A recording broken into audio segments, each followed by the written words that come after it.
Now's as good a time as any, unless people are coming in. But we'll see what happens. I didn't schedule it or anything. Well, I did schedule it, didn't I? I don't know. Do I need to schedule it? I just want to start. Anyway, here we are. Hey, everybody. Um, so I thought it would be. I've been wanting to read the Bible more directly. A lot of people talk about it and don't really get into it. And when I talk about it, people have said that they thought that it was insightful or helpful or interesting or whatever. So I thought, well, maybe we'll give it a go. I don't claim to be any kind of expert or anything like that. Um, but, I've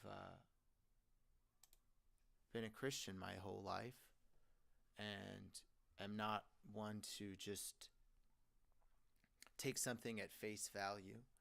And I'm pretty open minded in general, which means I'm open to criticism. And I've done my best to not just kind of shut people down when that's the case. So hopefully you guys will find this interesting or helpful or whatever. Feel free to drop your questions in as we talk about things. And again, I'm I'm not making any absolute claims because I'm just a man. I can't know everything, and so um, I think. Hold on here. I think I'll just do the. Best I can. So anyway, here we go. Let's just jump into it, right? There was a man in the land of Uz whose name was Job. I wonder if Uz has anything to do with Ur in ancient Mesopotamia. What do we know about this? Uz, place. Um,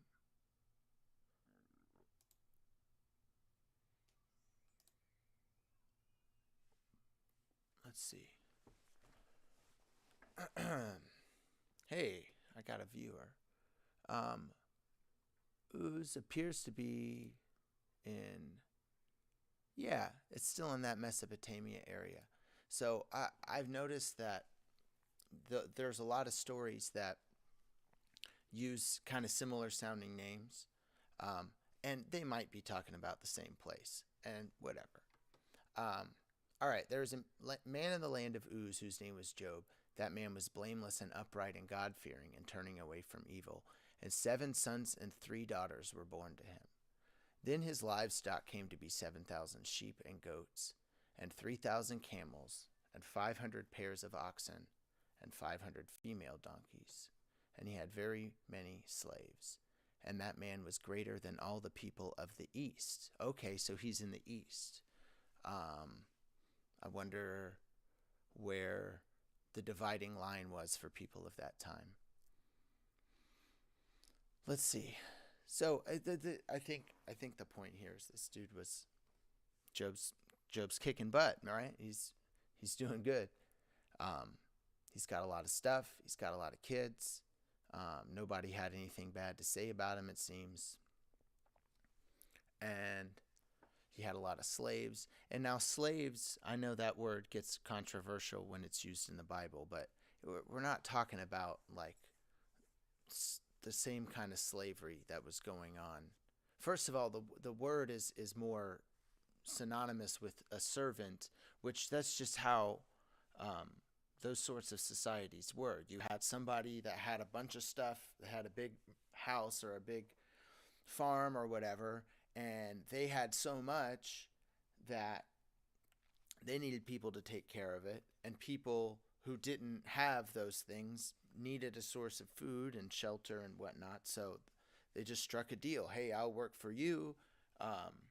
You'll, feed me, keep me alive, give me a place to live, allow me to, have a family, maybe even reproduce sometimes. Um, and and yeah, then they would work, and but it wasn't like this brutal, and not to mention there's plenty of commandments to treat your slaves well, and it's really just it's people that work for you. We just that word has taken on a more extreme connotation in the last few hundred years, I'd say. Anyway, um, and his sons used to go and hold a feast at each other's house on his day, and they would send, and they would invite their 3 sisters to eat and drink with them. Then, when the days of the feast had run their course, Job would send, and he would sanctify them. Thus he would arise early in the morning and offer burnt offerings according to the number of all of them, because Job thought, perhaps, my children have sinned and cursed God in their heart. This is what Job used to do all the time. Now that is interesting. So we had all this stuff, and he was greater than all the people of the East. And it seems like he was aware of it, right? And if you've read Job, we know Job thinks well of himself, but he has a lot to show for it. He has a lot of good reason. I think there's plenty of people these days who are extremely successful, and they're not shy about it. And if there's a line when you cross, you get cocky. People don't like that. But confidence is attractive. It's like, okay, this person knows what they're doing. They have a vision. They're confident in their ability to do it. Like, I could bet on this person. But you take that too far. Oh, now you're arrogant. You're self-deluded. You think you're more than you are. I'm not going to bet on this person. So we do that to each other. We don't need God to do it. And so Job,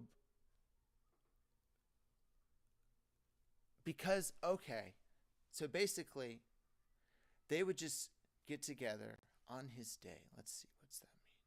Literally at the house of a man, or at the house of each. Okay, so basically his sons would have parties at each other's houses. Okay, I get it. And Job wouldn't interfere, which is interesting. When the days of the feast had run their course, so he let them go, Job would send, and he would sanctify them. Thus he would arise early in the morning and offer burnt offerings according to the number of all of them, because Job thought, perhaps my children have sinned and cursed God in their heart. That is what Job used to do all the time. So Job did that, right? God didn't necessarily say, hey, Job, I need you to make up for them because they're messing up my stuff. They that Job has to go pay a price for his children, right? And he would give something, which is it's a loving thing to do. I think all parents do that. Well, good ones, at least to one extent or another. They give up things because they want to make sure that their children are going to be protected or whatever. So, but it does forecast a little part of Job's character as well, because Job used to go and do this. And first of all, he just assumed that his children have sinned and cursed God. Perhaps. I mean, he's saying maybe they did, which means he has an expectation. He's not going to offer according to his sin or whatever, right? And so it's interesting that Job he's concerned about his kids screwing up, but he's not concerned about his faults or his ability to mess up, which I find interesting because I think as we see, that's going to play out in a very powerful way. So Job used to go and sacrifice for his children because he was worried that they might have sinned and cursed God in their heart. It doesn't say what he was worried would happen if they had done that. But I think we can guess from later on in the story that he was worried that God was going to punish them and mess them up. That basically Job's righteousness was the only thing keeping his family healthy and wealthy and wise. If Job wasn't perfect, then his sacrifice wouldn't matter, and because it would be insufficient to cover up for all the terrible things everybody else did.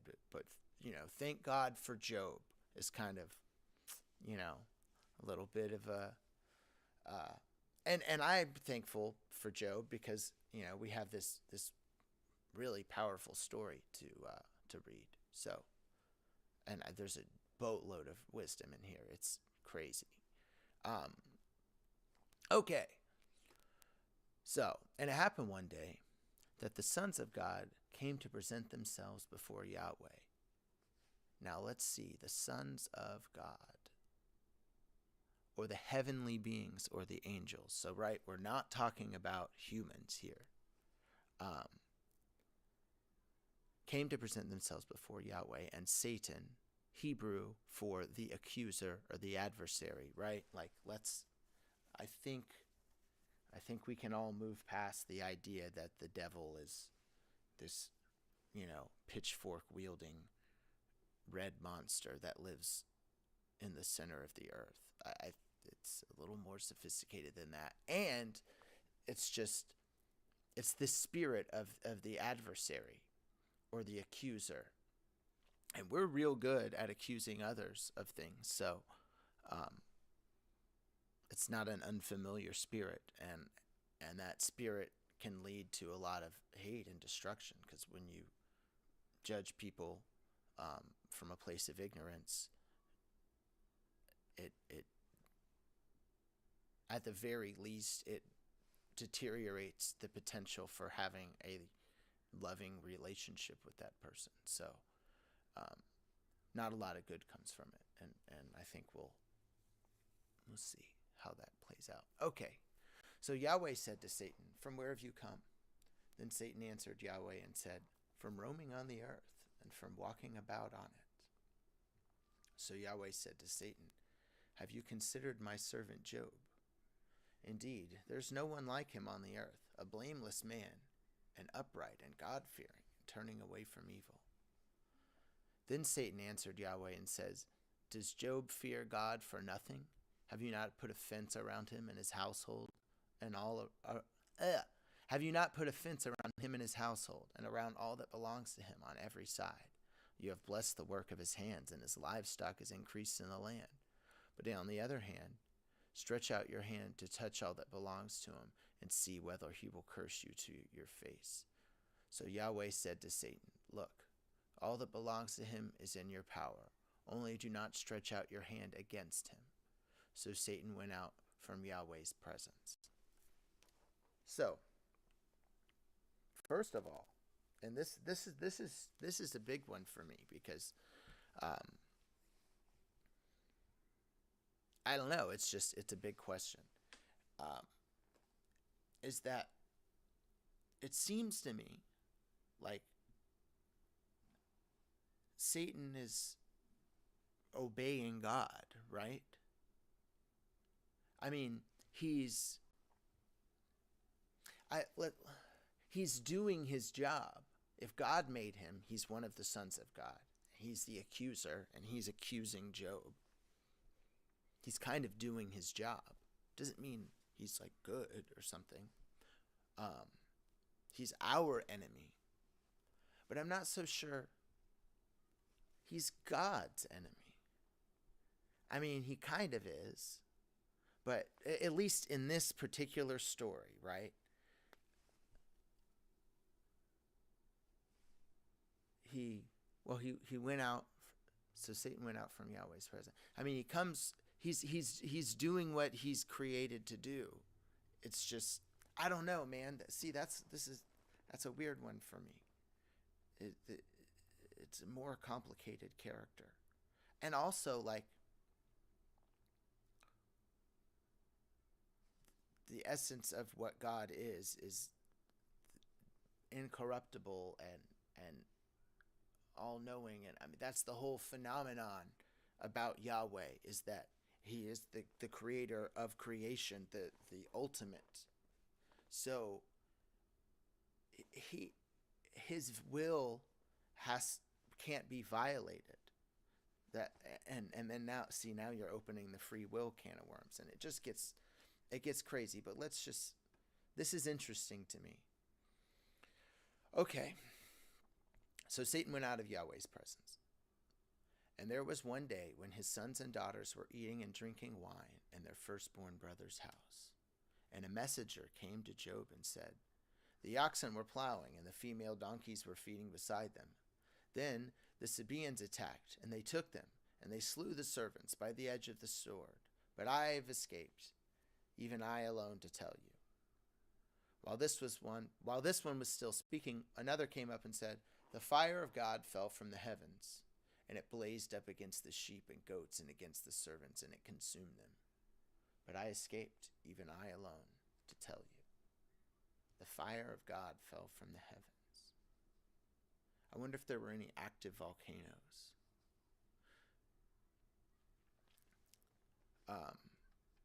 I don't think natural disasters and God's power displayed on earth are mutually exclusive. I think one is the example of that God forecasts these events and the stories that surround them.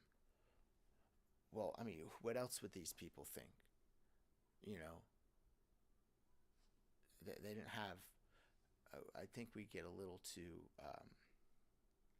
stuck in our modern mentality. Like this story, well, they say it's the oldest text in the Bible. So I mean, it's at least thousands of years old, and these people were not thinking like we are. You know,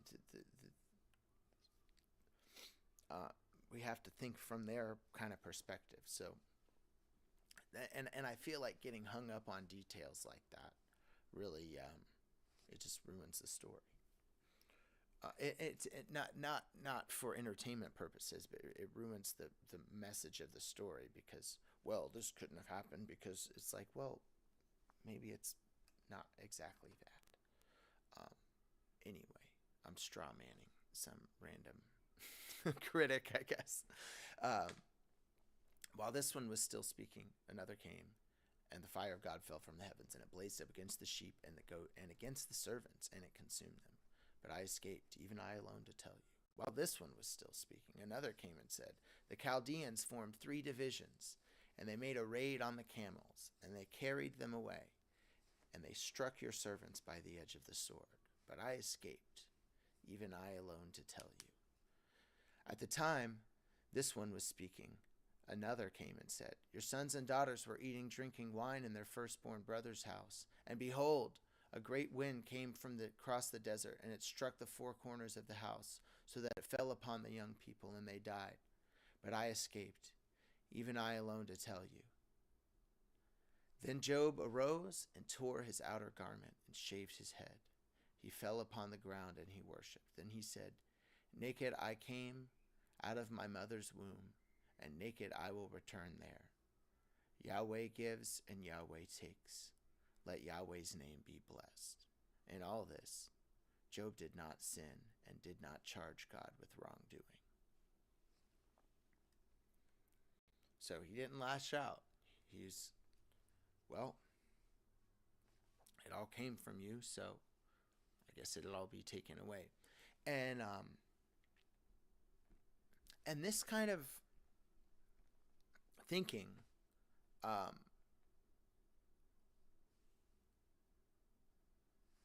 to use the story of Jonah as a comparison, the really unique feature of Yahweh and compared with all the other gods is that Yahweh is merciful, and loving.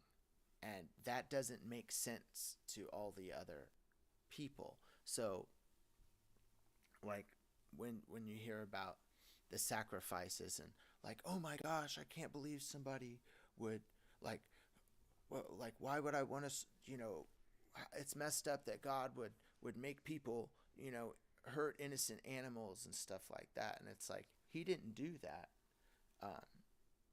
That didn't even happen until, after the Garden of Eden story anyway. But Jonah didn't want to go to Nineveh because he told God he didn't want to go there because he knew that God was merciful and he would save those people. So it's like, well, crap. He wanted to sorry. He wanted to see his enemies destroyed. He's like, the Ninevites are horrible people, like how we treat certain types of criminals and stuff like that. It's like, oh, well, they're a bad person, they deserve to be condemned. We almost revel in the destruction of our enemies. We do. All humans do. And it's only through the influence of Yahweh, even merely the idea of it, and that a lot of these, this was a big deal. It was kind of revolutionary. The idea to love your enemies and stuff like that came from Jesus. That was not mainstream, and so I think modern people, we are way, way, way, way more compassionate than we used to be. And I think it would be careless to dismiss with the influence of Jesus and on that whole phenomenon. But anyway, all I was trying to say is that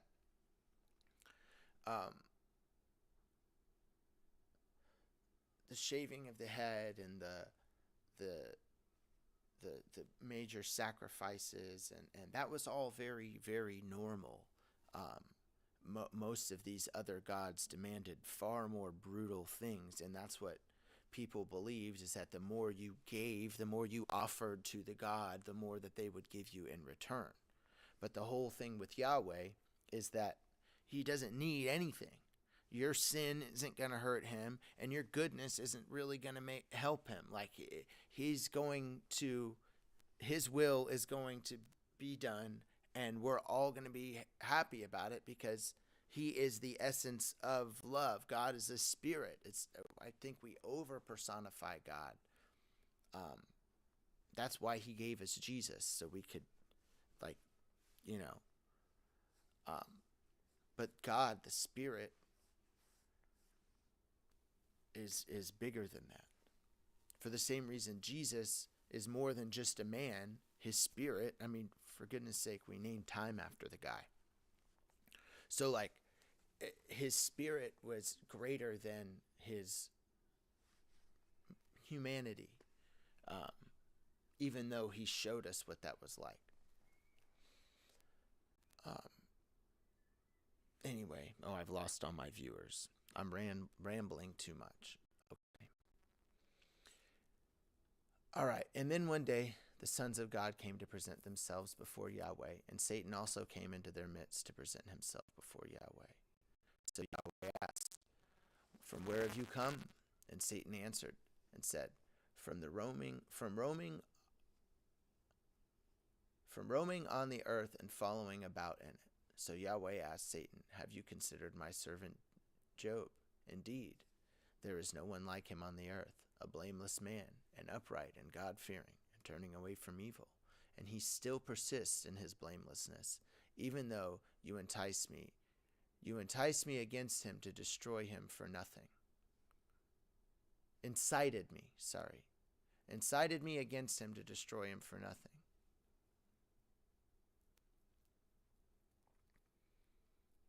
Then Satan answered him, So, see again, Satan is just doing the accusing. And this is just so interesting. But what I'm getting at is I think when we give Satan way too much power and fear, it doesn't make sense to fear him. In that that God won't overcome him. We shouldn't be afraid that Satan is going to overpower. But we should be afraid for him to give reason for crap to go. But no, that's the whole point. I need to shut up. Then Satan answered him and said, Skin for skin. All that man has, he will give you for his life. But stretch out your hands and touch his bones and flesh, and see whether he will curse you to your face. So Yahweh said to Satan, All right, he is in your power. Only spare his life. So Satan went out from Yahweh's presence, and he inflicted Job with loathsome skin sores from the sole of his foot up to the crown of his head. So he took himself a potsherd with which to scrape himself, and he sat in the midst of the ashes. Then his wife said to him, Are you still persisting in your blamelessness? Curse God and die.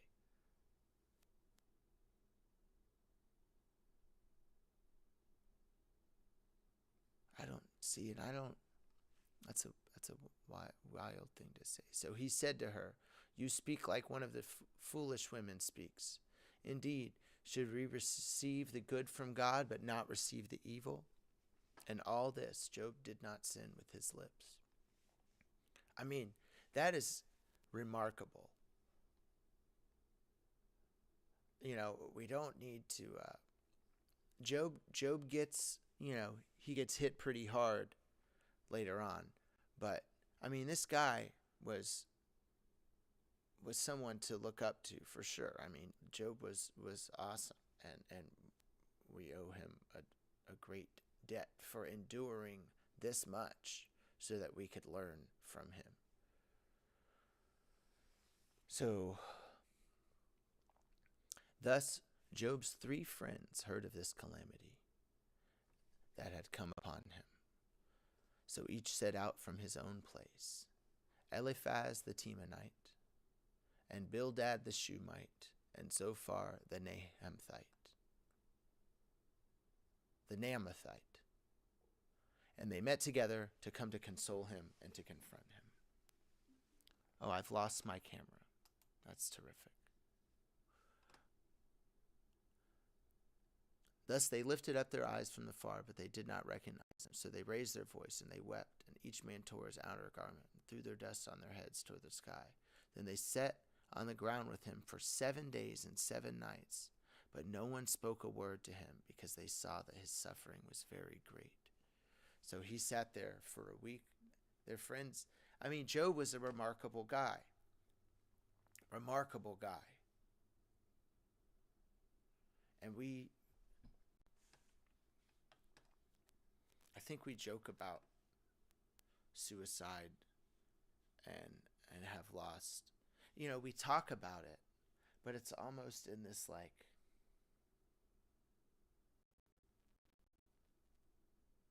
I don't know. It's weird. It feels double-edged somehow. Like we want to talk about prevention and awareness, but somehow we try to like cover it up or do these kind of platitude things, but like, do we really get and just sit with somebody for 7 days and not say a word, and I don't know. And the fact that Job the thing that what Job didn't do is kill himself. And even his wife's just like, well, why don't you just kill yourself?